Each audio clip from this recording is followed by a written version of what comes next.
잘 다스리는 장로들은 배나 존경할 자로와 알되 말씀과 가르침에 수고하는 이들에게는 더욱 그리할 것이니라. 성경에 일렀으되 곡식을 밟아 떠는 소의 입에 망을 씌우지 말라 하였고 또 일꾼이 그 삭슬 받는 것은 마땅하다 하였느니라.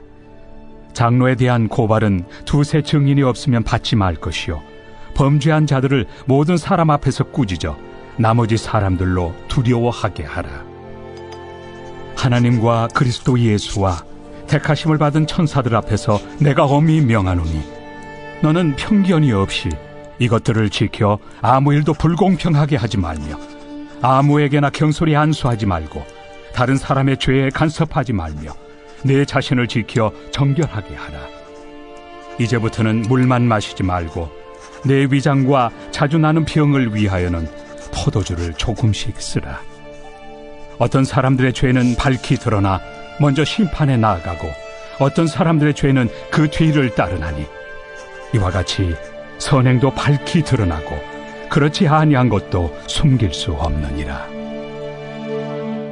안녕하십니까. 1월 13일 월요일 말씀 묵상 시작하겠습니다. 디모데전서 5장 17절에서부터 25절까지 말씀 함께 읽었습니다. 이 디모데전서 다시 한번 말씀드리면요. 거짓 교사들로 인해서 큰 혼란을 겪은 에베소 교회에 바울이 디모데를 사역자로 보내죠. 디모데전서는 디모데로 하여금 그 혼란을 수습하고 재정비를 할 수 있도록 하기 위해서 디모데에게 지침서를 주는 것임과 동시에 또한 에베소 교회 앞에 디모데에게 권위를 부여하는 그런 편지입니다. 특별히 오늘 우리가 다룰 본문은 장로들에 대한 문제인데요. 앞에서 감독들과 집사들을 세우고 또 거짓 교사들에게 휩쓸렸던 과부들에 대해서 어떻게 조치를 취해야 될 것인가에 대한 이야기를 한 후에 상당히 신중하게 장로들의 문제를 접근하고 있습니다. 17절에서부터 20절까지 내용 보시면요. 이 장로들이 어떤 사람들인가를 알 수 있는데요. 다스리는 존재고요. 그리고 말씀과 가르침에 수고하는 사람이기도 해요. 오늘날 보면 당회를 이루는 목사와 장로들을 생각하면 그런대로 비슷한 것 같습니다. 그리고 18절을 보시면 그들이 교회로부터 생활비를 지원받고 있었음을 알 수 있습니다. 그런데 그들에 대한 고발은 두세 증인이 필요하다고 이야기하고 그리고 만약에 그들이 범죄했을 경우에는 모든 사람들 앞에 꾸짖어야 된다고 이야기하고 있습니다. 이 장로라는 말은 원래는 그 헬라어에서 프레스부테로스라는 이 단어에서 원래 노인을 의미하는 단어인데 공동체의 지도자를 의미하는 것으로 보면 됩니다. 그래서 교회가 존경의 대상으로 삼고요. 재정적 지원도 하고 있는 대상이에요. 우리식으로 말하면 목회자 정도 될 수 있습니다. 또는 교회에서 전임으로 일하는 장로도 될 수 있겠죠. 여하튼 이런 사람들에 대해서 교회가 고발이 되어지는 거죠. 에베소 교회가 거짓 교사들에 의해서 혼란을 겪는데 그것에 저 장로도 책임이 있다라는 어떤 고발이 들어왔을 때 디모데가 그 고발을 받았을 때 어떻게 해야 될 것이냐에 대해서 이야기를 하는 겁니다.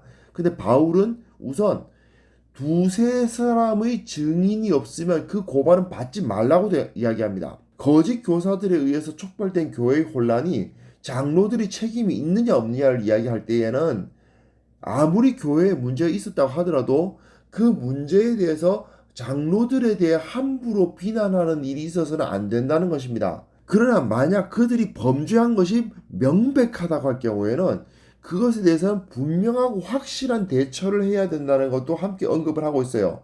그들을 존경하고 그 지위를 인정하고 함부로 의심하거나 함부로 비난해서는 안 되지만 그 범죄가 분명하다면 모든 사람들 앞에서 공적으로 확실하게 꾸짖는 징계가 이루어져야 된다는 말입니다. 교회 내에서 중요한 지위를 맡았을수록 그 책임도 크다는 사실을 우리는 잊어서는 안 되는 것이죠. 21절, 22절 보시면요. 그래서 상당히 엄중하게 이 문제를 다루라고 이야기를 하고 있습니다. 그리스도 예수와 택하심을 받은 천사들 앞에서 내가 엄히 명한다라고 이야기하잖아요. 그러면서 경솔해서는 안 된다고 그리고 너 자신을 지켜서 정결하게 하라고 이야기하고 있죠. 장로들이 죄에 대해서 다루는 일은 상당히 민감한 일이었습니다. 그래서 바울은 디모데에게 하나님과 그리스도 예수와 택하심을 받은 천사들 앞에서 내가 엄히 명한다 라고까지 이야기하잖아요. 이게 굉장히 강력한 언어죠.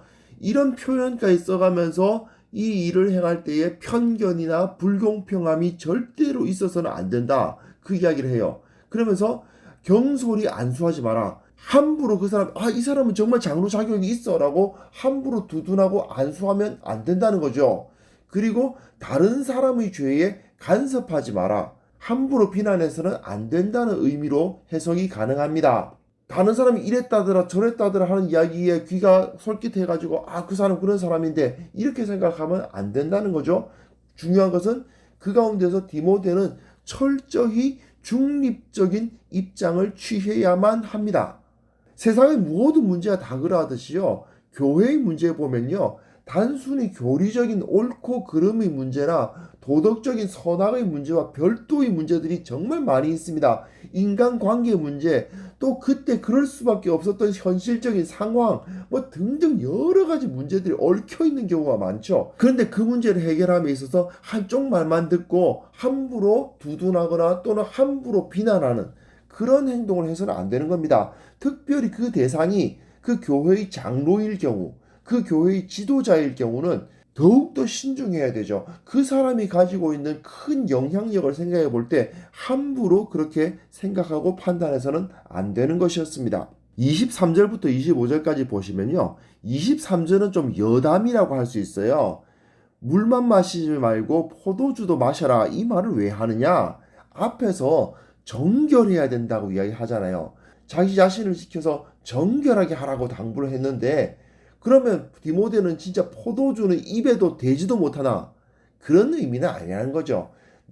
내가 너한테 정결하게 하라고 했지만 진짜 절대로 포도주는 입에도 대지 마라. 이건 나시린을 떠올리게 하는 거 아닙니까? 나시린은 절대로 포도나무에서 나는 것을 먹어서는 안 되죠. 그런데 그 정도 수준의 정결함을 너한테 요구하는 건 아니다. 너 위장도 안 좋고 가끔 포도주를 써야 될 때도 있는데 그런 것까지 막 해서는 안 된다는 것으로 잔뜩 긴장하고 그 앞에 나아갈 필요까지는 없다 하는 이야기고요. 그러면서 24절, 25절은 결국은 네가 그 가운데서 많이 어려울 거다. 뭐가 옳고 뭐가 그런지, 누가 잘했고 누가 잘못했는지를 밝히는 것 정말 어려운 일이다. 그러나 계속 감당해 나가다 보면 범죄나 인간적 관계나 현실적 상황이나 이런 것들이 얽혀가지고 뭐가 옳은지 뭐가 그런지 밝히기 어려운 상황이 나타날 수 있는데 그러나 바울은 디모데에게 이런 민감한 상황을 해결하도록 임무를 맡기면서 격려하고 있는 거예요. 결국 죄와 선행은 드러나게 되어 있다. 그 이야기를 하고 있는 겁니다. 교회에서나 사회에서나 그 안에서 문제가 발생하면요. 그 공동체의 지도자가 비난을 다 덮어 쓰는 경우가 되게 많습니다. 교회 주방에서 문제가 생기거나 또 주차 봉사하면서 문제가 생기거나 각 곳에서 별의별 문제가 생기는데 그때 지도자들이 거기에 직접 개입하지 않았음에도 불구하고 목사나 당회에게 비난의 화살이 돌려지는 경우가 정말 많습니다. 왜 목사님이 이 문제 해결 안 해주냐? 왜 당회에서 이런 거 해결 안 해주냐 하면서 각 당회에게 비난의 화살이 가는 경우가 되게 많죠. 이쪽에서는 왜 목사님이 저 사람을 야단치지 않느냐? 이쪽에서는 왜 목사님이 저 사람을 자꾸 두둔하느냐? 이런 식으로 공격하는 경우도 많고요. 왜 목사가 이렇게 행정을 해가지고 이렇게 문제가 일으키도록 만드느냐?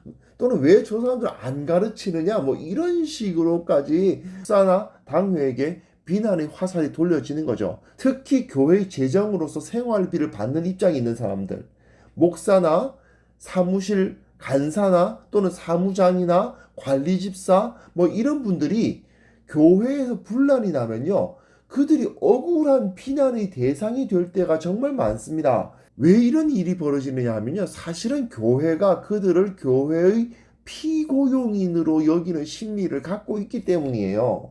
내 밑에서 부리는 사람이라는 거예요. 내가 월급 줘가면서 부리는 사람인데 저 사람들이 일을 잘 안 해가지고 이런 문제가 생겼다는 식으로 생각하는 경우가 굉장히 많이 생깁니다. 이거는요. 그런데 초대 교회 때부터 있었던 일이라는 거죠.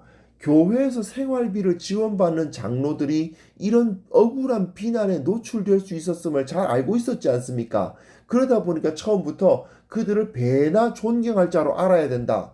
곡식 또는 소위 입에 망을 씌우지 말라는 말씀까지 인용하잖아요. 왜 그러냐? 그 사람들이 존경받아 마땅하고 교회로부터 생활비 받는 것은 마땅한 거다. 그 사람들에 대해서 그것을 비난할 수 없다는 것을 미리 이야기를 하죠. 그리고 그들에 대한 송사는 2명 이상의 증인이 없이는 받아들여서는 안 된다라고 철저하게 일단 그들을 두둔하는 모습을 보여줍니다. 함부로 그들의 책임이다. 함부로 그들을 비난하는 태도를 우리는 경계해야만 된다는 겁니다. 그러나 또한 목사나 장로나 이런 사람들이 실제로 범죄했을 때에는 그 교회에 굉장히 큰 악영향을 주게 됩니다. 특히 어려움 가운데 있는 교회가 올바르게 서기 위해서는요, 리더십이 실제로 문제를 일으켰다면 확실하게 단죄해야만 합니다. 만약 리더십이 문제가 아니었음에도 불구하고 리더십에게 비난의 화살이 돌려지고 있는 것이라면 확실하게 저분이 잘못한 것이 아니다라는 것을 인정해주고 두둔해줘야 되고요. 만약에 리더십의 문제라면 확실하게 단죄해야 되는 겁니다. 그러므로 교회에서는 함부로 교회의 리더십을 비난하거나 또는 반대로 부패한 리더십을 그냥 무조건적으로 옹호하는 그런 잘못은 있어서는 안 되는 거죠. 근데 여기서 우리가 정말 생각해야 될 게 뭐냐면요. 이렇게 지도자의 문제에 대해서 언급하려면요. 나는 그렇게 언급할 수 있는 자격을 갖추고 있는지를 돌아보아야 된다는 겁니다. 자기 자신은 정결하게 지키고 있지 못하면서 교회 지도자들을 비난하고 원망하고 있는 경우가 굉장히 많습니다. 그러다 보니까 이곳저곳을 불평하는 소리만 계속 들려요. 이거는 광야에서 모세에게 불평을 늘어놓던 이스라엘 백성의 모습들과 다를 바가 없거든요. 교회에서 어떤 문제가 발생했을 때 물론 그 지도자가 명백한 범죄를 저질렀다면 확실하게 단죄하는 것이 맞지만 그렇지 않고 그 자잘한 모든 문제가 다 그 리더십에게 그 책임이 떠넘겨지는 그런 상황을 내버려 둔다면 그 교회는 결코 바로 설 수가 없습니다. 주로 이런 불평을 하는 사람들이 누구겠습니까? 결국 자기 자신을 정결하게 지키고 있지 못한 하나님으로부터 멀어져 있는 영적으로 침체되어 있는 사람들의 입에서 나오는 것들이거든요. 나는 그러고 있지 않은지 정말 반성해 봐야 되고요. 그리고 또한 이 교회가 온전하게 바로 설 수 있도록 하기 위해서는 어떻게 어디에서 진정한 문제가 있었고 어떤 문제를 바로 잡아야 할 것인가를 확실하게 바로 생각할 수 있어야 될 것입니다. 오늘 이 시간에 정말 나는 혹시 이렇게 함부로 비난하거나 또는 함부로 옹호하는 자가 아니었는지 생각해 보시고요. 그리고 주님 앞에서 악한 행위를 행하고 있지 않도록 마치 광야에서 모세에게 불평을 늘어놓던 그 이스라엘 백성들과 같은 모습이 나에게는 있진 않은지 돌이켜보는 그런 시간을 가졌으면 합니다. 하나님 아버지, 주님께서 한국교회를 불쌍히 여겨주시고 이 교회에서 여러 가지 분쟁과 어려움이 있을 때마다 모든 사람들에게 지혜를 허락하여 주셔서 이 교회가 온전히 바로 설 수 있도록 도와주옵소서. 무엇보다도 교회의 지도자들이 존경받고 또한 세움받고 지지를 얻는 그런 모습들이 우리 교회 가운데 일어날 수 있도록 도와주시기를 원합니다. 그러나 그들이 잘못되었을 경우에는 확실하게 징계를 받음으로써 또한 교회의 거룩함이 세워지는 모습도 우리 교회 가운데 일으켜 주시옵소서.